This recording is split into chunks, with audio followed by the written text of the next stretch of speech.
The next speaker on the list is the Azerbaijan Institute for Democracy and Human Rights, who will be followed by North Macedonia. You have the floor. Thank you, Madam Chair, Excellencies, ladies and gentlemen. My name is Ahmad Shahidov. I represent Azerbaijan Institute for Democracy and Human Rights. Today's topic is one of the important fields of human rights in all countries across the world. And first of all, I have to underline that the role of women in political life in Azerbaijan is at a high level. Today, women hold the most strategic positions in state and government positions in Azerbaijan, and this is the high value given to a woman in Azerbaijan.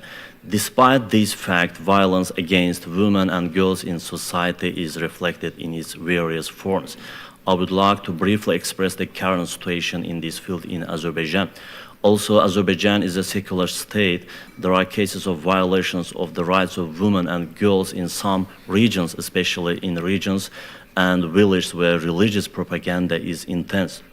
I would like to note the increase in case of early marriage, case of girls dropping out of school, and domestic violence against women in Azerbaijan, especially in the border regions with Iran, because the majority of the population prefers to live according to religious rules.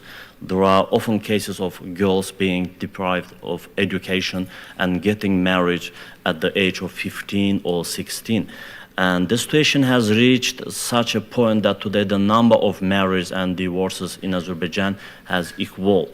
This situation also worries the state institutions of Azerbaijan, and preventive steps are being taken against it in various directions. First of all, educational work is carried out and necessary steps are taken to involve girls in education. I would like to mention the activities of the Azerbaijan Ombudsman Institute in this field, and the main part of Ms. Ombudsman Sabina Aliyeva's activity is aimed at protecting the rights of women and girls. In particular, the Office of the Ombudsman of Azerbaijan is conducting urgent work together with local executive bodies and the police in order to protect the rights of women who are subjected to domestic violence in the regions.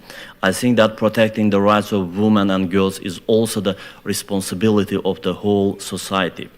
We should all be role models for our wives and daughters in our homes and be responsible for protecting the rights of women around us. I think that more effective laws should be adopted to protect the rights of women and girls who are victims of violence, and the number of shelters for victims of domestic violence should be increased. Thank you for your attention.